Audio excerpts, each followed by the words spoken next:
Hello, this is Chetan Narula reporting for Cricket World from Delhi, which is my current pit stop before the next round of coverage starts in this 2016 World T20. The two matches that I'm going to be talking about today are New Zealand versus Pakistan from Group 2, which is coming up tomorrow in Chandigarh, and obviously there's going to be England versus Afghanistan at this very ground, that is the Firoz Shah Kotla in Delhi. In the end, we'll also talk a little bit about India versus Bangladesh. That's going to happen down south in Bangalore. First of all, let's talk about the New Zealand-Pakistan game, which is a Group 2 game. It's going to happen tomorrow in Mohali. A very important game from the standpoint where Group 2 finds itself right now. New Zealand, of course, have won both their matches. They are on top of the group, positive run rate. 4 points, that's the more valuable thing for Pakistan. They've won one, they've lost one. They're still in second position with 2 points. However, all of that could change in this coming week.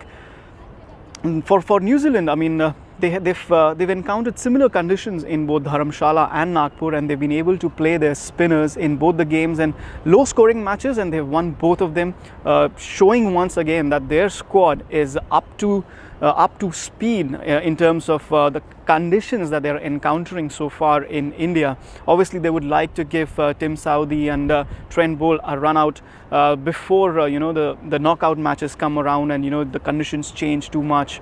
For example, in Delhi, obviously it's going to be slow and low, but in Mumbai we've seen that the pacers might come in handy over there. So they would want some sort of conditions for the pacers so that they could play in Mohali and give them a run. Having said that, though, if they win against Pakistan, they become the first team to qualify, to assuredly qualify for a semi-final spot. Talking about Pakistan, they made a mess of things against India. Didn't really go according to plan for them, that particular match.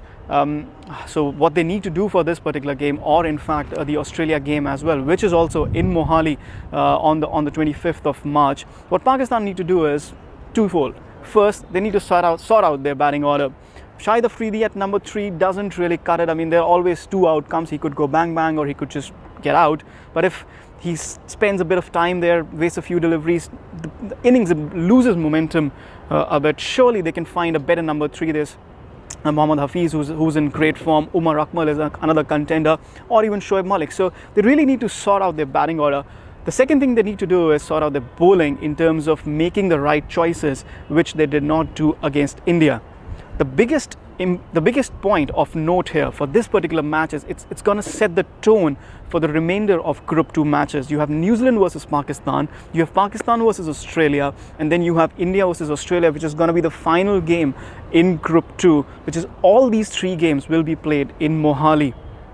It really sets the tone in the way, how this group is going to finally play out, because Pakistan is going to play both its matches before India gets to play Australia, or before India gets to play Australia, really. So we might just get to know who the other semi-finalists depending on the outcome of the India-Australia game, which is going to happen in Mohali. So really important match in Mohali, that is New Zealand versus Pakistan, setting the tone for Group 2. The other game, obviously, we're going to talk about is this game in New Delhi. That's going to be that's going to be England versus Afghanistan. England really buoyant with their showing against South Africa, chasing 230. I mean, never mind the sort of bowling attack that South Africa had, or they didn't really bowl well in Mumbai. Chasing 230 in a T20 game is always very tough. So top marks to England to be able to do that. What they need to do is, against Afghanistan, they really need to get an easy win. They need to make sure that the newfound aggression, which has been proved correct in the manner that they chased down 200, that just really comes good, and the feel-good factor continues for them. What they really need to do is have a good outing in terms of their bowling. 180 they could not defend against West Indies. Again, their bowlers gave away 200 runs against South Africa. So against Afghanistan, you really need a feel-good bowling performance so that they are more confident going ahead in the tournament. Obviously, 2 points on the board would be an added bonus for England as they pursue that semi-final spot. Talking about the final game, that is India versus Bangalore, India versus Bangladesh. That's going to happen in Bangalore.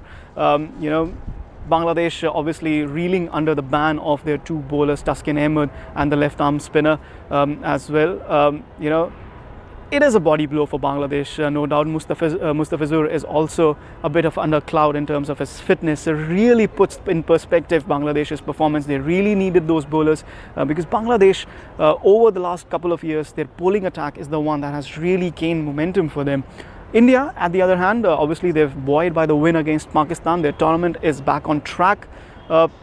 So you expect good things. The confidence is back in the team, in the men in blue. So you expect good things from them going ahead, and hope that they can make an impression going in the tournament. They play like favourites that they are, or they were before that loss to New Zealand, and qualify as the second team from this particular group. It's going to be intense this week. It's going to be interesting, and we'll probably do a review of those two matches sometime later in the week.